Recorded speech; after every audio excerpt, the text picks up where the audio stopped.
نحمده ونصلي ونسلم على حبيبه الكريم أما بعد فأعوذ بالله من الشيطان الرجيم بسم الله الرحمن الرحيم الأخلاء يومئذ بعضهم لبعض عدو إلا المتقين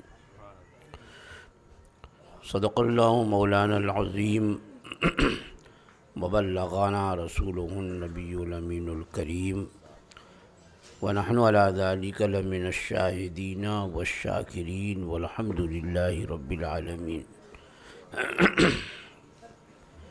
انتہائی عقیدت و محبت کے ساتھ بارگاہ رسالت میں درود و سلام کا نذرانہ محبت پیش کر لیجیے۔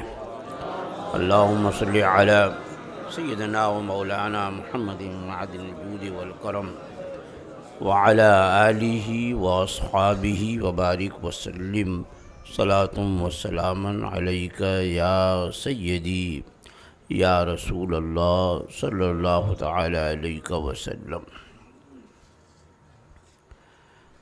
آج کی یہ مبارک و مسعود محفل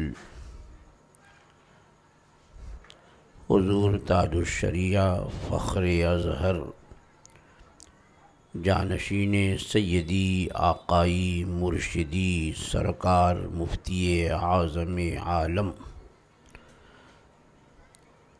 حضرت علامہ مفتی اختر رضا خان ازہری علیہ رحمت و رضوان کی بارگاہ میں خراج عقیدت پیش کرنے کے لیے منعقد ہے۔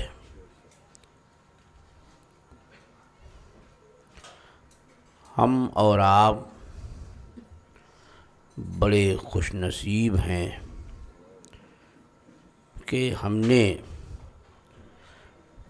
حضور تاج الشریعہ کی زیارت بھی کی اور ان کے فیوض و برکات بھی حاصل کیے۔ ایک زمانہ آئے گا کہ لوگ ہمیں بڑی حسرت سے دیکھیں گے کہ یہ وہ لوگ ہیں جنہوں نے حضور تاج الشریعہ کی زیارت کی ہے۔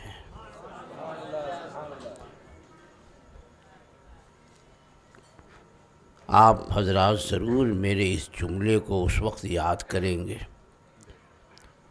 یہ معمولی بات نہیں ہے کہ اللہ جل وعلا نے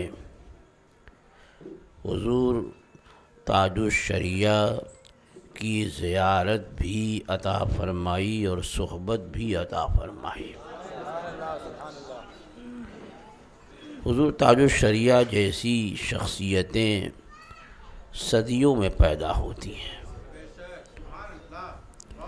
جن لوگوں نے زیارت کی، جن لوگوں نے قریب سے دیکھا ہے، وہ اس بات کو اچھی طرح سمجھ رہے ہیں کہ حضور تاج الشریعہ کی زیارت کس قدر اہمیت کی حامل ہے،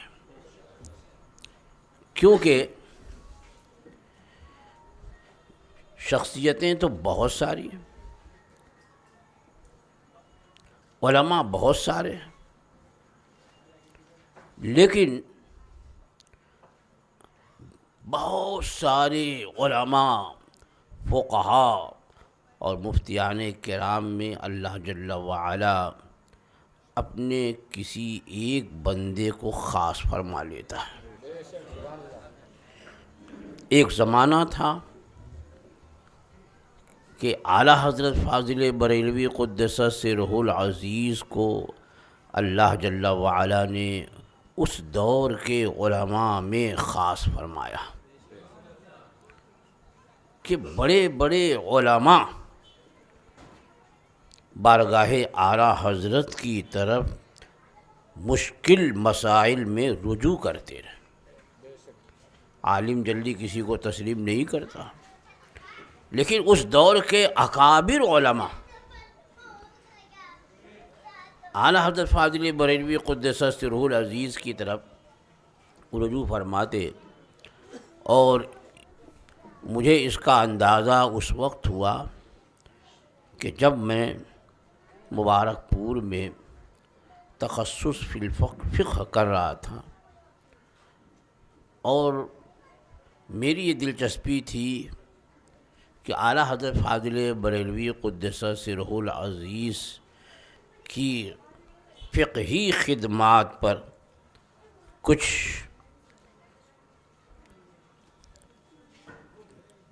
مقالہ تیار کروں، تھیسس تیار کروں۔ تو میرے استاد گرامی حضور محدث کبیر دامت برکاتہم القدسیہ نے سب سے پہلے فرمایا کہ فتاوی رضویہ سے ان لوگوں کے اسماء تخریج کرو جو اپنے زمانے میں عالم دین تھے، فقیہ تھے، اور اعلیٰ حضرت سے استفتاء کیا۔ تو جب میں نے فتاوی رضویہ میں استفتاء کرنے والوں کی فہرست کا جائزہ لیا، فہرست جمع کرنے لگا، جہاں جہاں مجھے معلوم ہوتا ہے کہ یہ کوئی عالم ہے۔ اس زمانے میں بڑے بڑے عالم کو مولوی لکھا جاتا نا، آج تو کسی کو مولوی کہتے دوڑا لے گا وہ، بھلے مولوی لائق بھی نہ ہو، ہاں لیکن علامہ ضرور کہلائے گا۔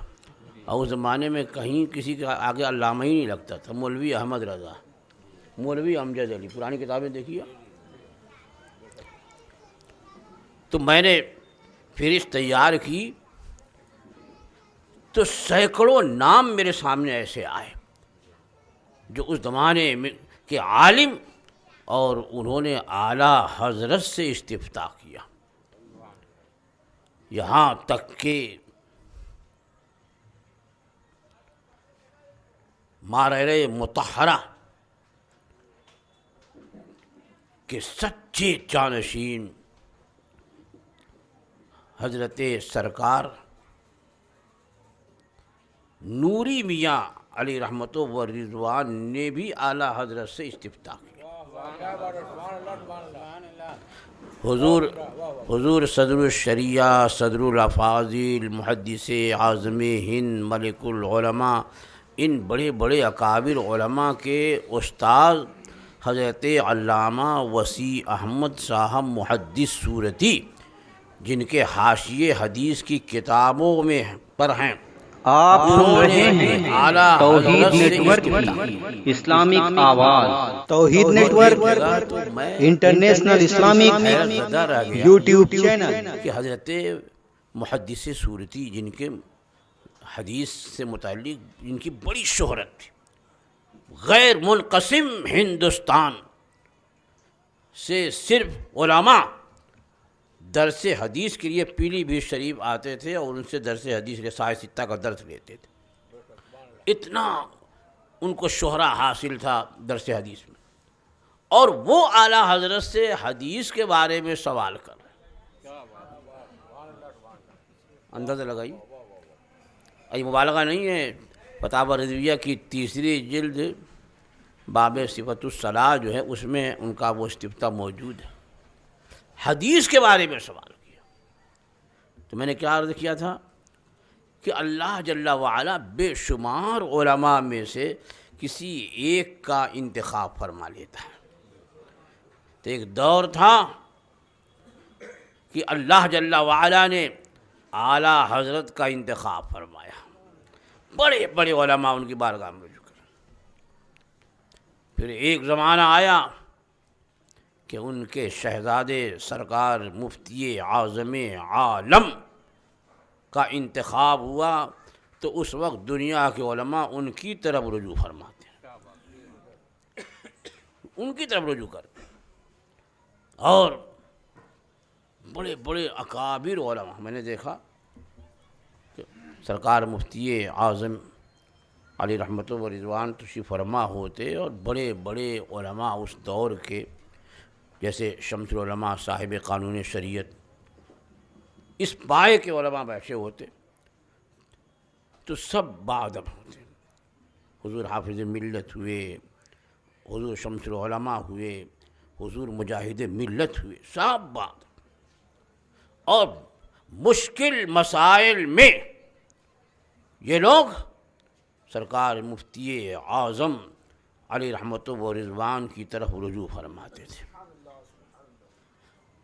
اور ان کا ایک جواب سارے جوابوں پر بھاری ہوا کرتا تھا. یہ بھی دور دیکھا. اور پھر ایک وہ دور آیا سرکار مفتی اعظم عالم علیہ رحمت و رضوان کے وصال کے بعد، کیونکہ سرکار کی ظاہری حیات تک تو بہت سے شہر کے لوگ بھی حضور تاج الشریعہ سے صحیح واقفیت نہیں رکھتے تھے، صحیح شناخت نہیں. یعنی حضرت کے وصال کے بعد بھی دیکھا، حضرت کے وصال سے پہلے بھی دیکھا تاج الشریعہ، اور یہ بھی دیکھا کہ حضرت بریلی شریف میں کہیں تشریف لا رہے ہیں، پیدل چلے جا رہے ہیں. میں ایک مرتبہ نومحلہ مسجد میں تھا، وہیں ٹھہرا ہوا تھا، کیونکہ ہمارے ماموں علامہ بہاء المصطفیٰ صاحب وہاں قاضی عبدالرحیم صاحب کے نائب تھے، امام وہ نہیں ہوتے، یہ پڑھاتے تھے، وہیں مکتبہ تھا ان کا. تو وہیں بریلی شریف حاضر ہوتا تو وہیں ٹھہرتا تھا نومحلہ میں. فجر کی نماز پڑھ کے ایک مرتبہ میں ٹہل کے وظیفہ کر رہا تھا نومحلہ مسجد شہر میں، تو دیکھا کہ گیٹ سے تنہا چلے آ رہا، حضور تاج الشریعہ تنہا چلے آ رہا. کر میں دسبوسی کی ابھی کوئی خاص تعارف نہیں تھا. پھر آئے ہمارے ماموں کے پاس بیٹھے، تو اسی سال شاید اشرف شاہ سے میری فراغت ہوئی تھی. ہمارے ماموں نے تعارف کرایا کہ ہمارا بھانجا ہے، فارغ ہوا. اس کے بعد پھر ہمارے ماموں نے کہا کہ جاؤ چائے لاؤ، چائے لے کے آؤ. تو حضرت نے برجستہ فرمایا کہ یہ مہمان ہیں، ان سے آپ چائے منگواتے؟ چائے منگوانے؟ کہا حضرت یہ میرا بھانجا ہے، میرا بھانجا ہے. برجستہ حضرت نے فرمایا بھانجا ہے تو کیا ہوا، عالم دین تو ہے. اس قدر حضرت احتیاط فرماتے تھے. تو یہ پہلی ملاقاتیں سب تھیں. انہیں بتایا کہ ایک وہ دور، اور پھر ایک وہ دور دیکھا کہ کسی گلی میں جانا تو بہت کیا بھائی ایک ہی طرح رہنے دو جیسے ہے وہ چل رہا.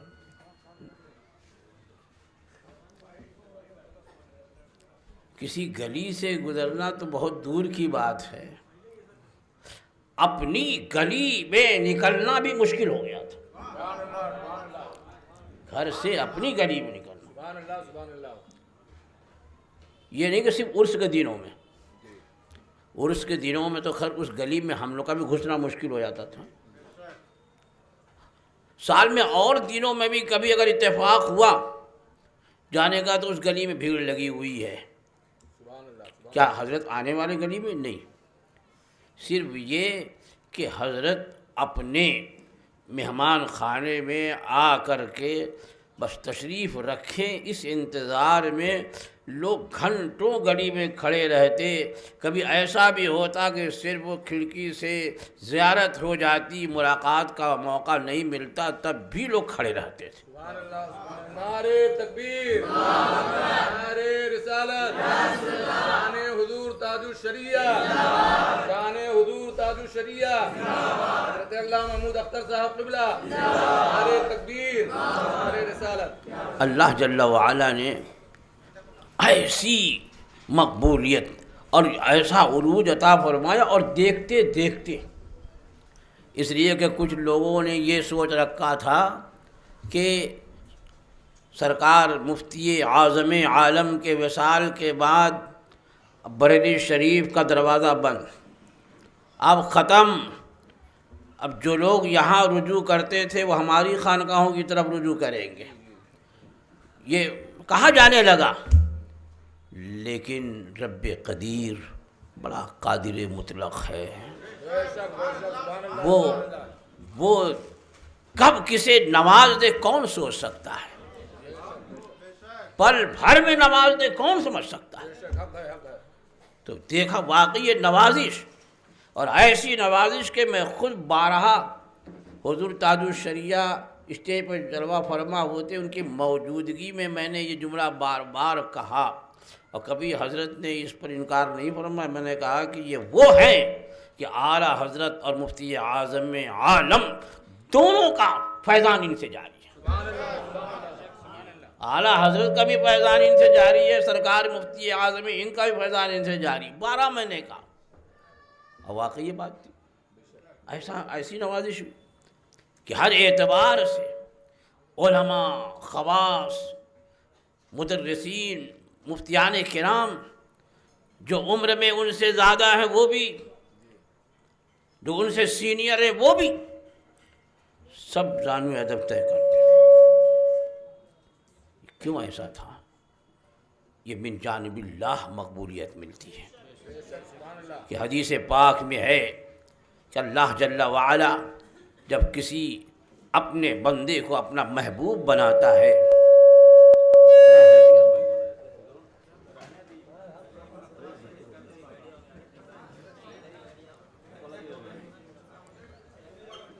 اب میں دیر ہو گئی ہے، شاید وہ بیٹری گرم ہو گئی ہوگی، اس وجہ سے وہ ناراض ہو رہی ہے، کیا ہے 12 بجے تک کا بغیر بولے بول رہی ہے وہ، بس تھوڑی دیر اور۔ تو اللہ جل وعلا سیدنا جبرائیل امین علیہ السلام سے فرماتا ہے، جبرائیل میں نے اپنے فلاں بندے کو اپنا محبوب بنایا، تم فرشتوں میں اس کا اعلان کر دو۔ فرشتوں میں اعلان ہو گیا کہ فلاں بندہ اللہ جل وعلا نے اسے اپنا محبوب و مقبول بنا لیا۔ پھر یہ مقبولیت زمین پر اترتی، اور کسی کو کہنے کی ضرورت نہیں ہے، بلکہ خود بخود لوگوں کے دلوں میں اس کی مقبولیت جاگزی ہو جاتی ہے۔ جو اللہ تعالیٰ کی طرف سے عنایت ہوتی ہے تو کہنے کی ضرورت نہیں ہے کہ یہ بندہ ایسا۔ اسی لیے تو حضرت سیدنا سرکار غوث اعظم رضی اللہ تعالی عنہ فرماتے ہیں کہ ایک مرتبہ میں کہیں سے آ رہا تھا باہر سے، جمعہ کا دن تھا، تو بغداد شریف سے باہر میں نے دیکھا کہ ایک بڑا کمزور نحیف ناتواں شخص زمین پر لیٹا ہوا ہے۔ میں گزرنے لگا تو اس نے مجھے آواز دی، عبد القادر ادھر آ۔ میں کہا یا اللہ یہ کون ہے بھائی، میرا نام بھی جانتا۔ قریب پہنچا، کہا عبد القادر ذرا مجھے پکڑ کے کھڑا کرو۔ تو کہتے میں نے اسے پکڑا اور میں نے کھڑا کیا تو دیکھا تندرست ہو گیا، تندرست ہو گیا۔ فرمایا عبد القادر پہچانتے ہو، میں دین اسلام ہوں، میں دین اسلام ہوں۔ لوگوں کی بے عملیوں اور بدعمالیوں کی وجہ سے بہت کمزور ہو گیا تھا، لیکن اللہ تعالیٰ تمہارے ذریعے مجھے دوبارہ زندگی عطا فرمائے، آج سے تم محی الدین ہو۔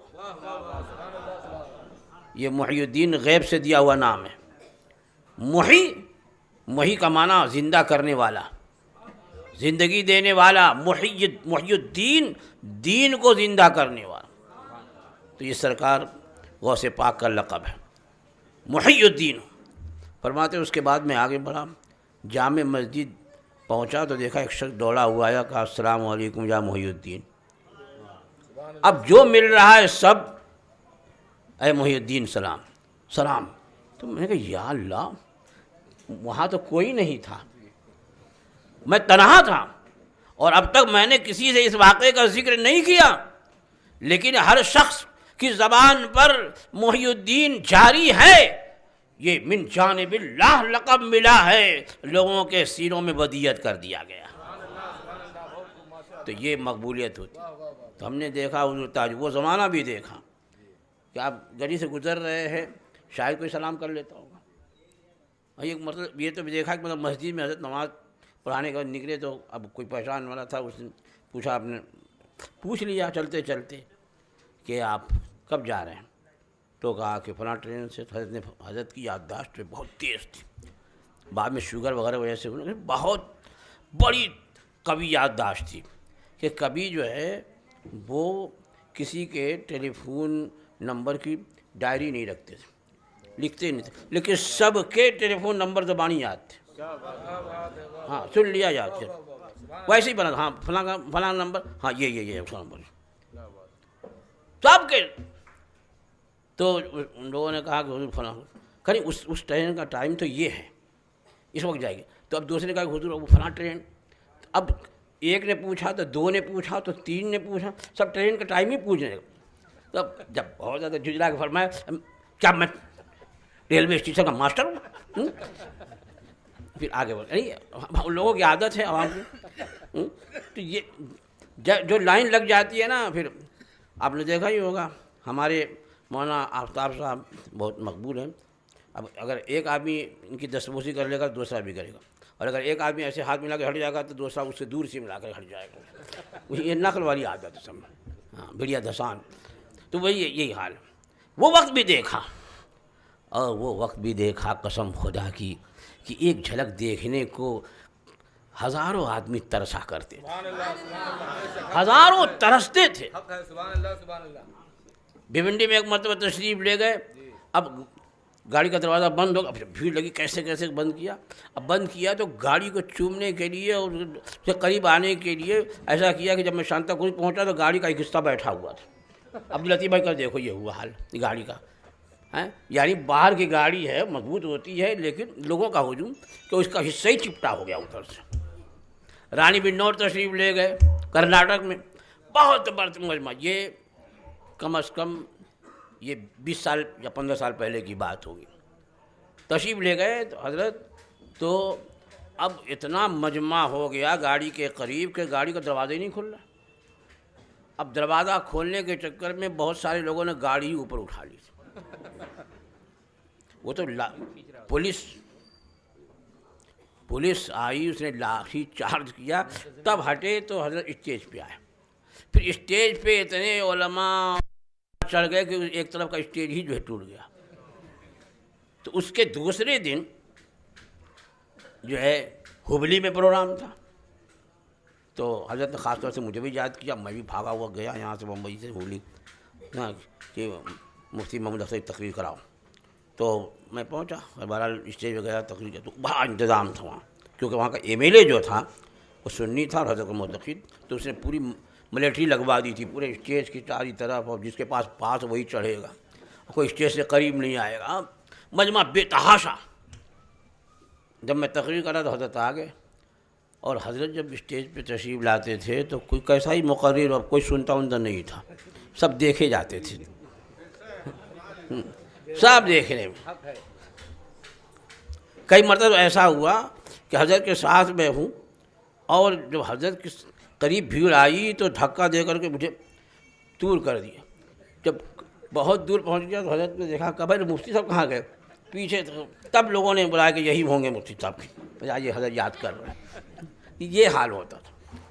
تو اب وہاں میں نے دیکھا لاکھوں کا مجمع ہوگا، لیکن اگر کوئی مسافہ نہیں کر سکتا، کوئی چھو بھی نہیں سکتا تھا، اسٹیج اونچا بنایا تھا، تو میں وہیں ایسے ہی بیٹھا، حضرت کرسی بیٹھے ہوئے تھے، صلاۃ و سلام اور دعا کے بعد اب علماء جو اسٹیج پہ تھے وہ مسافہ کر رہے تھے، اب وہ عوام خالی تکے جا رہی ہے، زیارت کی جا رہا، کوئی مل نہیں رہا، تو ایک کے پتہ نہیں کیا سمجھ میں آیا کہ اس نے اپنی ٹوپی اتاری، مجھ کو دیا کہ ذرا حضرت کے قدم سے لگا کے دے دو، تو میں نے کہا بھائی چل بھائی عقیدت مند ہے، میں نے اس کی ٹوپی لگا کر کے دی، علی تھی تو دوسرا بھی آ گیا، میری بھی ٹوپی دے، اب تیسرا بھی آ گیا، میری بھی ٹوپی، وہ حضرت کیا کر رہے ہیں؟ میں کہا حضرت عقیدت مند ہیں، کچھ تو مل جائے، تو حضرت منع نہیں کیا، اب وہ لائن لگ گئی، ہاں یہ لگا دو، تو میں کہا چلو بھائی کب مجھ کو نہیں جانتے ہیں، کم از کم حضرت کی نسبت کو تو جانتے ہیں۔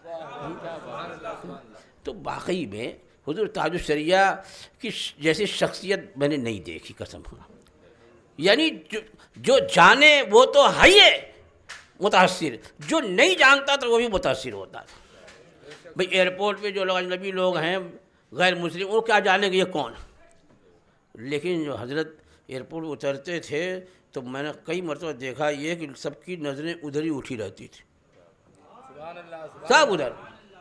اور ایک جگہ تو اب ویل چیئر ہے نا، اب ہم لوگوں کو تو کیا ہے کہ اگر ویل چیئر پہ بیٹھنا ہے تو جا کر کے دکھانا پڑتا ہے، تو اس میں کرے اس کے پاس جاؤ، اس کے پاس جاؤ، تب جا کے ویل چیئر ملتی ہے۔ اب وہاں یہ ہے کہ اب حضرت کے لیے ویل چیئر لا کر کے رکھا، جیسے حضرت ویل چیئر، اب اس میں آپس میں سب جھگڑنے لگے، میں لے جاؤں گا، میں لے جاؤں گا۔ یار کیا ہوا ان کو، ویل چیئر ہی تو ڈھکیل لی ہے، لیکن نہیں، نہ جانے کون سی کشش تھی کہ لوگ کشاں چلے آتے۔ لوگ یہ کہتے ہیں بھائی کہ وہ مبالغہ کیا جاتا ہے تاج الشریعہ کے بارے میں۔ کس نے مبالغہ کیا بھائی؟ ہم نے تو اوروں کے بارے میں دیکھا ہے کہ بہت مبالغہ ہوتا ہے، بہت سی کرامتیں ذکر کی جاتی ہیں تو چند مرید ہوتے ہیں۔ یہاں تو حضرت کے بارے میں کچھ نہیں کہتے ہیں اور لوگ بے قرار ہیں، کہاں سے چلے آ رہے ہیں لاکھوں کی تعداد میں کہ بس داخل سلسلہ ہو جائے۔ کس نے کہا ان سے؟ کون پرچار کر رہا ہے؟ کس نے بتایا تاج الشریعہ کے بارے میں؟ نہیں، کوئی پرچار نہیں ہوتا، صرف نام آ گیا پوسٹر میں، لوگ چلے آ رہے ہیں۔ ہم نے تو ایسی جگہ جہاں بڑے بڑے مقرر آئے لیکن معمولی پھسپھسا مجمع، اور حضرت تشریف لے گئے تو وہاں لوگوں کی گھسنے کی جگہ ہی نہیں مل رہی ہے۔ یہ کہاں سے مجمع تھا؟ آسمان سے ٹپ کے آ رہے ہیں، زمین سے اگرے، کہاں سے لوگ آتے؟ یہ مجمع کہاں سے آیا بھئی؟ ہم لوگ بھی تو وہاں دورہ کرتے، تقریر کرتے ہیں، بڑی مشکل سے بڑے اعلان کے بعد کرسیاں خالی ہیں، آپ تشریف لائیے، جلسے کا وقت ہو گیا، تب کچھ لوگ آ جاتے ہیں۔ اور یہاں وقت سے بہت پہلے ہی کرسیاں تو ضرورت ہی نہیں ہے، ٹاٹ بھی فل ہو جاتا۔ میں نے بھیونڈی میں کئی مرتبہ ایسا دیکھا کہ جہاں بڑی مشکل سے مجمع جمع ہوتا تھا، لیکن جہاں حضرت کو جانا ہوتا تھا بہت پہلے سے جا کے پہنچ جاتے تھے، بہت پہلے سے۔ اور حضرت اب یہ نہیں کہ اب کچھ ہوتا تو بہت لوگ خوش ہوتے ہیں نا کہ بھائی اتنے میرے چاہنے والے، اور حضرت کو یہ ہوا کہ کوئی پرواہ نہیں ہے، بڑی جلدی داخل سلسلہ کیا واپس۔ اب کوئی دوسرا ہو تو بھائی مسافہ بھی کروائے اور دستبوسی بھی کروائے، قدم بوسی بھی کروائے۔ ایک صاحب کو تو میں نے یہ بھی دیکھا کہ اب بھائی ہو گیا یہ، اب حضرت کے ہاتھ کو نہ چوما جائے، حضرت کے پاؤں حضرت نے یوں بڑھا دیا، ایسے بھی لوگوں کو دیکھا۔ لیکن حضرت کے کوئی پیر پکڑ لیتا تو بگڑ جاتے تھے، کیا کر رکھا تم لوگوں نے؟ دیکھا میں نے کئی مرتبہ، کوئی گھٹنا چومنے بڑھ جاتا بگڑ جاتے تھے۔ تو اب وہ یہ جو خادم لوگ تھے وہ پہلے ہی سمجھا بھائی دیکھو نہ کوئی پیر کو ہاتھ لگائے گا، بلکہ کبھی یہ بھی کہ کوئی ہاتھ بھی نہیں چومے گا، خالی ملاؤ چلتے جاؤ۔ یہ کیا ہے؟ یہ من جانب اللہ مقبولیت ہے۔ یہ نہیں کہ ان کا رنگ بہت صاف تھا اس وجہ سے لوگ مائل ہوتے تھے، ان سے زیادہ صاف رنگ والے انگریز ہوتے ہیں، لیکن وہ بھی انہی کو تکے جا رہے ہیں۔ یہ بھی میں نے کئی ایئرپورٹ پر ان کو دیکھا، انگریزوں کو دیکھا کہ وہ بھی دیکھ رہی ہے، کون آ رہا ہے بھائی؟ تو یہ کون سی کشش ہے؟ یہ اللہ کی عطا کردہ کشش ہے، یہ وہبی ہے، عطائی ہے، یہ کسبی نہیں ہے۔ ہاں وہ تو بس چاہے وہ معمولی سی ٹوپی لگائے رہیں، معمولی سادہ کرتا ہو تب بھی وہی شان، اور امامہ باندھ لیں، جبہ پہن لیں تب بھی وہی شان۔ تو اب کیا کیا ان کا بن بتایا جائے؟ اللہ جل وعلا نے ایسا نوازا۔ یہ تو ظاہری اور باطنی جو خوبیاں ہیں جو قریب رہنے والے ہیں وہ جانتے ہیں، کیسی خوبیاں۔ ایسا لگتا ہے کہ اعلیٰ حضرت اور مفتی اعظم رضی اللہ تعالی عنہما کے علوم سب اللہ جل وعلا نے حضور تاج الشریعہ کو ودیعت فرما دیا تھا۔ اسی لیے بڑے بڑے مشکل مسائل میں بارہا میں نے دیکھا کہ جب لوگوں کی نظریں اس کی تہ تک اور جزیات کے پانے سے عاجز رہتی تو آپ مشکل مسائل کو بھی یوں حل کر دیا کرتے تھے. تب سمجھ میں آتا کہ ہاں واقعی جو انہوں نے فرمایا یہی اصل حکم ہے. یوں ہی نہیں کر دیتے تھے. علماء جلدی کسی کو تسلیم نہیں کرتے. جب سیمینار ہوتا تھا بریلی شریف میں سال میں ایک مرتبہ، اور ہندوستان کے مفتیان کرام چیدہ بلائے جاتے ہیں اس میں، اور بحث چلتی رہتی ہے. یہ فقیر بھی حاضر ہوتا رہتا ہے اس میں، تو بحث چلتی رہتی ہے. کبھی کبھی ایک سوال کے جواب میں ایک نہیں دو نشستیں، ایک نشست کم سے کم 4-5 گھنٹے کی ہوتی ہے.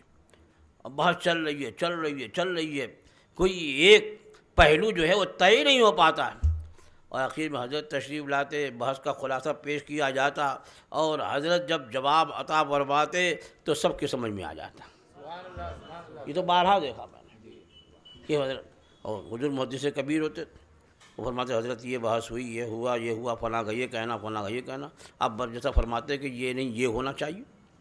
اور سب کے سمجھ میں آتا کہ وہاں یہی ہے، اور وہی جو اصل فقہ حنفی کے قاعدے کلیات ہیں ان کو پیش کر کے اپنے جواب کی تائید بھی فرما دیا کرتے تھے. اور بہت سارے جزیات ازبر تھے، جبکہ کتاب کے مطالعے کا موقع نہیں تھا. بھائی جو آدمی درسگاہ سے دور ہو جاتا ہے تو اس کا علم جو ہے کمزور ہو جاتا ہے. جب تک پڑھنے پڑھانے کا تعلق باقی رہتا ہے علم تازہ ہوتا رہتا ہے. لیکن کوئی اگر پڑھنا پڑھانا چھوڑ دے تو اب جو اصولی علم، اصولی باتیں جو ہیں کتابوں کی، وہ تقریباً دھیرے دھیرے ذہن سے محو ہونے لگتی ہے، کیونکہ اب ممارست نہیں ہے. لیکن میں نے دیکھا 2 شخصیتوں، سرکار مفتی اعظم ہند کو دیکھا کہ یہ برسوں سے درسگاہ اور درسی کتابوں سے کوئی تعلق نہیں، لیکن جب آپ اصولی بات فرماتے تو بڑے بڑے علماء دنگ رہ جاتے. اور اسی لیے حضور مجاہد ملت علیہ رحمت و رضوان نے برملا اعتراف کیا کہ آج ہزارہ مسائل اور علم کا سمندر مفتی اعظم کے سینے میں موجزن ہے. اب وہ تو بہت قریب رہنے والے لوگ ہیں. اب جو مسائل ان کے سامنے آتے وہ پیش کرتے. تو وہاں دیکھا حضور تاج الشریعہ کو دیکھا کہ وہاں پر بھی جب کوئی مسئلہ پیش کرتا تو اختلافی مسئلہ کیوں نہ، لیکن ایسا شافی جواب ہوتا کہ سامنے والا بالکل سے مطمئن ہو جاتا. علم کے میدان میں بھی ایسا ان کا اثر تھا. تو ظاہر اور باطن، اور کیا کہنا، ایسا نہیں ہے کہ صرف اونچے خاندان کے، اونچا نام، عمل کچھ نہیں. اللہ اکبر. عمل کا تو عالم یہ کہ جو فرماتے وہ اسی پر عمل بھی ہوتا. بھائی مقرر ہے، بہت سے مقررین ہیں رات میں دھواں دھار تقریر کریں گے نماز کی فضیلت پہ. نماز قیامت کے دن سب سے پہلے پوچھی جائے گی، یہ ہو جائے گا، وہ ہو جائے گا. بیچارے سامعین جو سمجھتے ہیں بہت بڑا نمازی ہے، شاید اس کے صاحب ترتیب بھی ہو، یہ بھی سمجھنے لگتے تھے لوگ. لیکن فجر غائب، یہ بھی میں نے دیکھا، فجر تک غائب. لیکن حضور تاج الشریعہ کو دیکھا، کہیں پر بھی ہو نماز کا وقت ہوا تو پھر کوئی رعایت نہیں. سفر میں بھی ہیں. یہاں دیکھا بمبے ایئرپورٹ پہ اترے اور فوراً مصلی بچھوایا، تب میں نے دیکھا کہ ہاں یار واقعی عصر کا وقت جو ہے ختم ہونے والا. تو پھر میں بھی دوڑا ہوا گیا وضو کر کے، میں نے بھی پڑھ لیا دیکھ کر کے. یعنی وہاں کچھ نہیں کہ اب باہر لوگ انتظار کر رہے ہیں، گاڑی لے کھڑے ہوں گے، پہلے نماز پڑھ لو کہ وہاں پہنچتے پہنچتے عصر کا وقت ختم ہو جائے گا. اتنی پابندی، کوئی رعایت نہیں نماز کے معاملے میں. بیمار بھی ہے تب بھی نماز کی پابندی کا یہ عالم کہ لوگ دیکھ کے دنگ رہ جاتے. 1 سال پہلے جب بریلی دلی میں آپ ایڈمٹ تھے، آئی سی یو میں ہیں.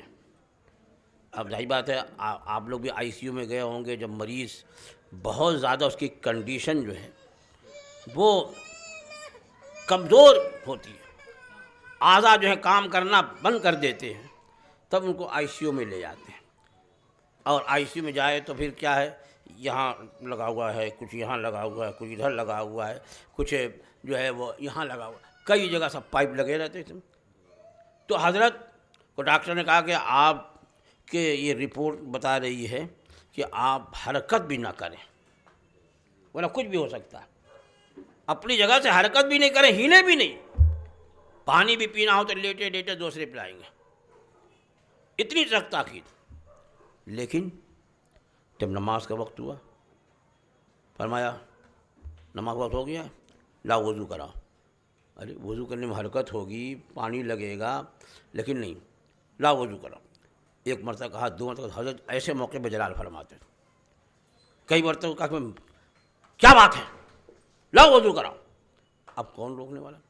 اب ڈاکٹر کی تمام ہدایات ایک طرف، پانی لے کے آئے، وضو کرے۔ اب وضو کرنے والے لوگوں نے سوچا کہ بھائی ہر مریض جو ہے جب اس کنڈیشن میں ہوتا ہے تو اشارے سے نماز پڑھ لیتا، آپ بھی اشارے سے پڑھ لیں گے، اشارہ۔ بھائی اب تو زمانہ آ گیا کرسیوں کا، اچھے اچھے لوگ چلتے پھرتے آئے، کرسی کھینچ کے بیٹھ گئے، اور رکعت پہ رکعت پڑھ جاتے۔ اگر زمین پر بیٹھ کر کے سجدہ کرنے پر قادر ہے تو کرسی والی نماز تو سرے سے ہوگی ہی نہیں اس کی، کیونکہ کرسی والی نماز اشارے والی نماز ہے، اشارے کی نماز اسی وقت ہوگی جب کہ وہ رکوع سجدے پہ قادر نہ ہو زمین پر۔ اور یہاں جس کو دیکھو کرسی لیے بیٹھا۔ اب کچھ لوگ اس کو ثواب سمجھتے ہیں کہ مسجد میں کرسی وقف کر دیتے ہیں، میری طرف سے اتنی کرسی، تو لوگ سمجھتے ہیں کہ چلو بھائی آفس میں کرسی پہ بیٹھے تھے، گھر میں صوفے پہ بیٹھے تھے، مسجد میں آپ کی کرسی پہ بیٹھے گے، یہ وقت آ گیا۔ لیکن حضرت اب سب لگا ہوا آئی سی یو میں، فرمایا ہٹاؤ اس کو ہٹاؤ، مجھے نماز پڑھنا۔ اب کون ہٹائے بھائی، خاموش ہے کہ نہیں؟ حضرت ڈاکٹر منع کیا، ہٹاؤ اس کو۔ جب نہیں ہٹایا تو خود ہی ہاتھ سے نوچ ناچ کر کے نیچے اترے اور کھڑے ہو گئے نماز کے لیے۔ جن کو ہلنے کو منع کیا وہ کھڑے ہو کر کے نماز پڑھ۔ نعرہ تکبیر، نعرہ رسالت، حضور تاج شریعہ، فیضان تاج شریعہ، فیضان تاج شریعہ، سبحان اللہ سبحان اللہ سبحان اللہ۔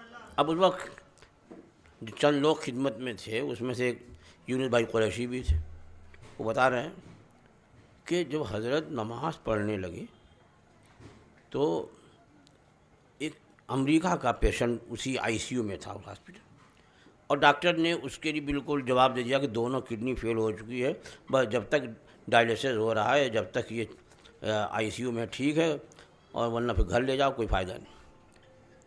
وہ دیکھ رہا تھا کہ یہ آدمی کے ہر طرف سے مشینوں پہ ہے، ڈاکٹر نے ہلنے کو منع کر دیا اور سب نکال کر کے کھڑے ہو کر کے نماز پڑھ رہا ہے، تو اسے سخت تعجب ہوا، حیرت ہوئی، اور اتنا متاثر ہوا، اس نے اپنی ماں سے کہا کہ یہ آدمی جب اپنے پالنے والے اپنے خالق سے ایسی محبت رکھتا ہے کہ اس کی عبادت کے لیے اپنے جسم کی پرواہ نہیں، تو یہ سچی محبت کرنے والا ہے۔ تو ایسا کرو کہ جہاں یہ اپنی پیشانی رکھتا ہے اس جگہ پہ ہاتھ لگا کے لا کے میری پیشانی پہ مار۔ نعرہ تکبیر، نعرہ رسالت، شان حضور تاج الشریعہ، نعرہ تکبیر، نعرہ رسالت، سبحان اللہ سبحان اللہ، واہ واہ واہ واہ۔ اب اس کے بعد اب چونکہ آئی سی یو میں آپ نے دیکھا ہوگا کہ دروازہ نہیں ہوتا، ایسے سے پردے بیچ بیچ میں ہوتے ہیں، سب ایک دوسرے کو دیکھتے۔ اب اس کے بعد حضرت بیڈ پر ہوتے تب بھی وہ اپنی جگہ اپنے بیڈ پر سے حضرت ہی کو دیکھا کرتا، حضرت ہی کو دیکھا کرتا، اور اس دیکھنے کا اثر یہ ہوا کہ چند روز میں اسے شفا ہو گئی۔ تو یہ عقیدت ہے۔ غیر مسلموں کو جب یہ عقیدت ہے تو اپنے والوں کی کیسی عقیدت ہوگی، کیسا فائدہ پہنچے گا۔ اب ڈاکٹر جو رپورٹ جس نے دیکھا یہ نماز پڑھ رہے ہیں، اٹھ بیٹھ رہے ہیں، رپورٹ سے بتا رہی ہے کہ یہ آدمی حرکت بھی نہیں کر سکتا، لیکن جب یہ اس طرح سے ٹہل رہے ہیں، نماز پڑھ رہے ہیں ایسے، تو یہ آئی سی یو میں رکھنے سے کیا فائدہ، ان کو گھر لے جاؤ۔ اور دوسرے ہی دن چھٹی دے دی، اور حضرت بھی جو ہے ہاسپٹل چلے بیٹھا، ٹھیک ہے یہاں بہت پریشانی ہے، نماز وغیرہ چلو چلو۔ ہمارے جیسا آدمی ہوتا کہتے 2 دن اور آئی سی یو میں رہنے ہیں تو بھائی اور طاقت آ جائے، لیکن وہاں یہ آئی سی یو اور ظاہری یہ انجیکشن اور دواؤں سے طاقت نہیں ہے، روحانیت کار فرما ہے، وہ روحانی قوت ہے، کہ روحانی قوت ہوتی ہے تو آدمی سمجھ نہیں پاتا ہے، لیکن وہ روحانیت کار فرما ہوتی ہے۔ یہ خود میں نے اپنے پیر و مرشد سرکار مفتی اعظم عالم کو دیکھا کہ حضرت جب اپنے کاشان مبارک سے تشریف لاتے تو دونوں طرف 2 آدمی سہارا دے کر کے مسجد تک لاتے تھے، اور مسجد میں حضرت تشریف لاتے تو بغیر سہارے کے کھڑے ہو کر پوری نمازیں، چاہے وہ فرض ہو، سنت ہو، غیر مؤکدہ ہو، سب کھڑے ہو کر کے ادا فرما۔ نماز میں کوئی سہارا نہیں۔ ہاں جب نماز سے فارغ ہو جاتے تو پھر اب لوگ بغل میں سہارا دے کر کے اٹھاتے تھے، وہاں سے لے کے چلتے۔ یہ روحانیت ہے کہ اس موقع پر انہیں وہ روحانی قوت مل جاتی ہے۔ کہنے کو تو بہت کچھ ہے، لیکن مجھے ایک جگہ اور پہنچنا تھا، اس لیے بار بار گھڑی بھی دیکھ رہا ہوں اور آپ لوگوں کو بھی دیکھ رہا ہوں کہ 12 بجے تک کا اعلان ہوگا، 12:30 بج رہا ہے، اس لیے انشاءاللہ العزیز پھر کبھی موقع ملے گا تو پھر میں تقریر نہیں کر رہا تھا، بات کر رہا تھا۔ جو میں نے دیکھا ہے تو میں وہی بیان کرتا ہوں کہ شنیدہ کہ بود مانند دیدہ۔ بھائی بہت سے لوگ آپ کو سنی سنائی بیان کریں گے، اور میں نے جو دیکھا ہے وہ میں بیان کرتا ہوں۔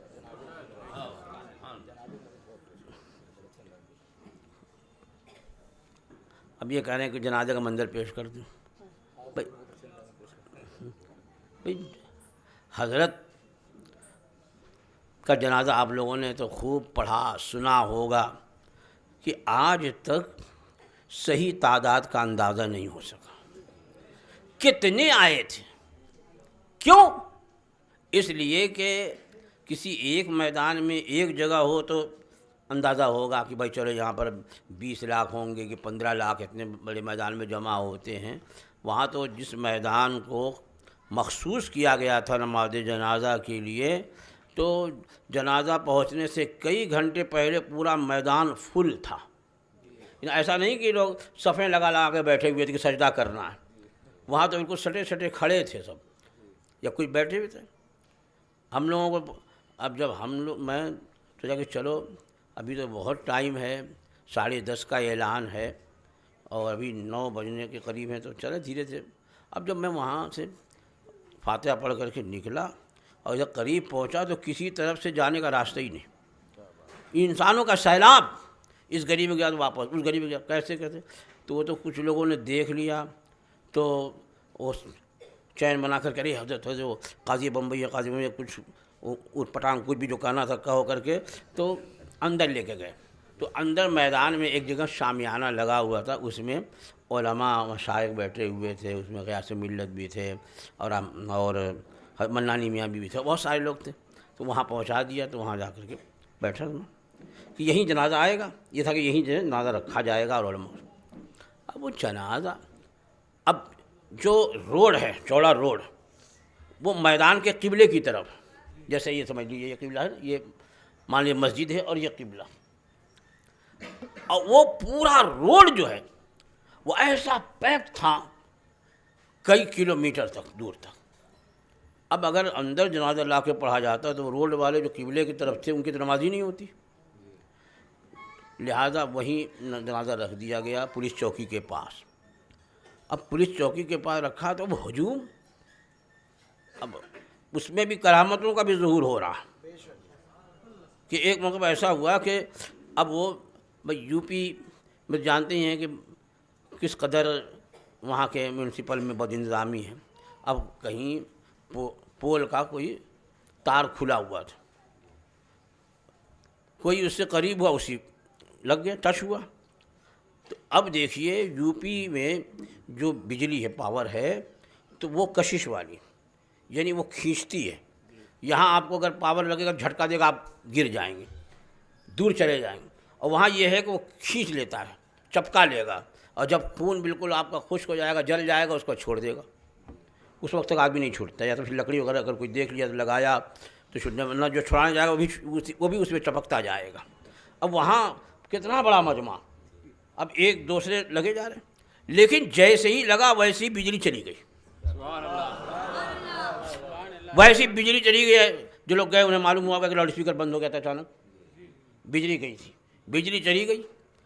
اب یہ لگ رہا تھا بجلی ایسے موقع پہ چلی گئی بڑا، لیکن یہ بہت بڑا من جانب اللہ حضور تاج الشریعہ کے عقیدت مندوں پر عنایت، بہت بڑی عنایت.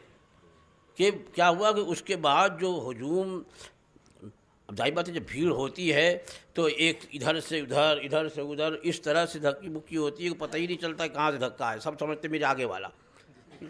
تو لگا تو ایک پول جو ہے پورا گر گیا، اس کا تار لوگوں کے اوپر آیا. اب بتائیے اگر بجلی رہی ہوتی تو کیا ہوتا؟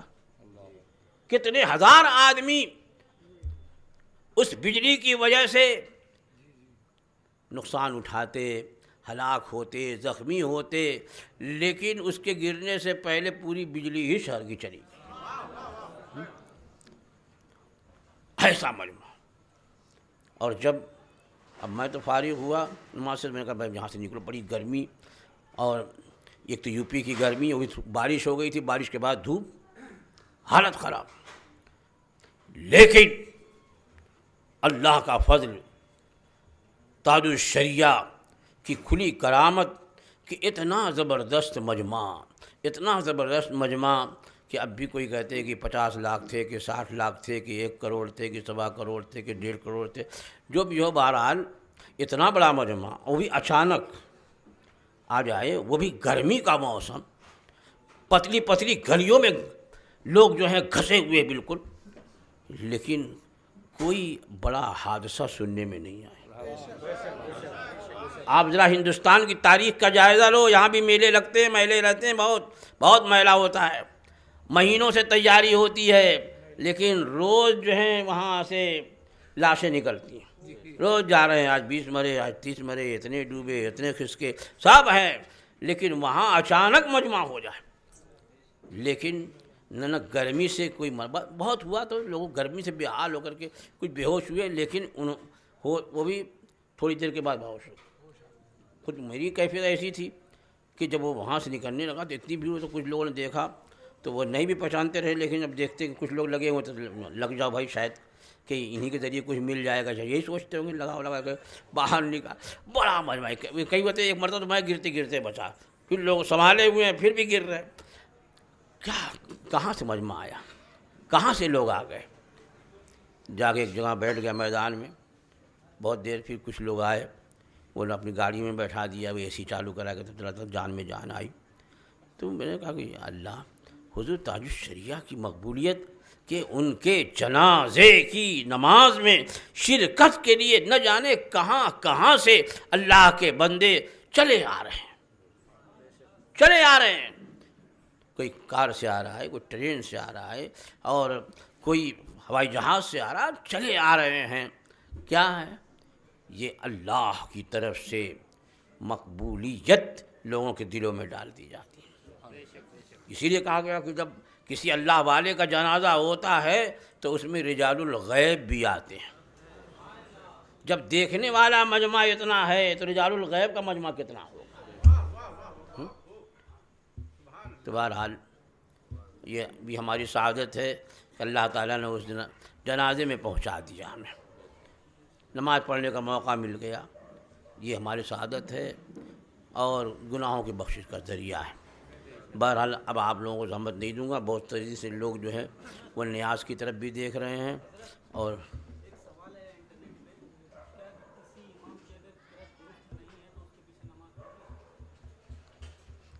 بھائی ایک سوال کیا، جواب کا تو وقت نہیں ہے لیکن بتا دوں کہ سوال یہ کیا ہے کسی نے کہ اگر امام کی قرات درست نہیں ہے تو اس کے پیچھے نماز ہوگی نہیں ہوگی. اب سوال یہ ہے کہ اس کا فیصلہ کون کرے گا کہ امام کی قرات درست ہے کہ نہیں.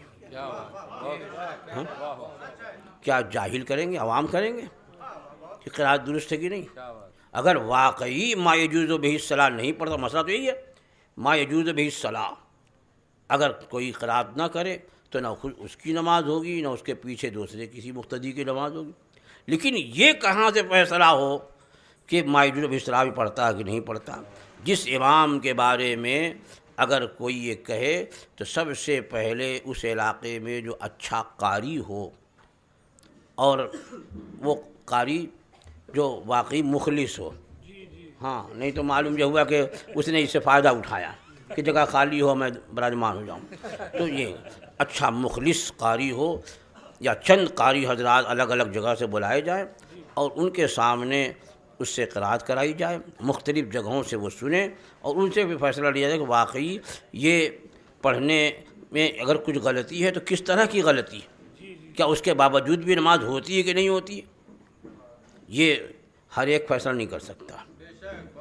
لہذا اب جو سوال ہے اس سوال کا تو ڈائریکٹ یہی جواب دیا جا سکتا ہے بھائی کہ جب قرات صحیح نہیں ہے تو نماز صحیح نہیں، کہ قرات جو ہے یہ قرآن پڑھنا فرض ہے اور قرآن کا صحیح پڑھنا بھی فرض ہے، لیکن یہ فیصلہ کرنا کہ وہ غلط پڑھ رہا ہے یہ کون کرے گا؟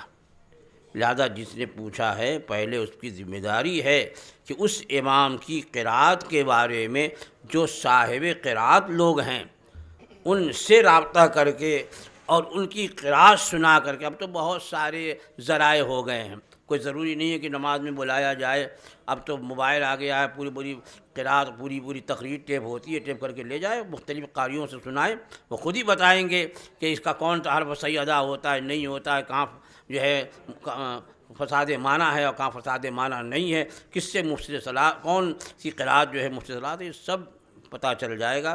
لیکن ضروری یہ ہے کہ پہلے اس امام کی قرات کسی اچھے قاری سے بلکہ چند قاریوں سے کو سنا کر کے اور ان سے پہلے فیصلہ لیا جائے کہ اس کی قرات کیسی ہے۔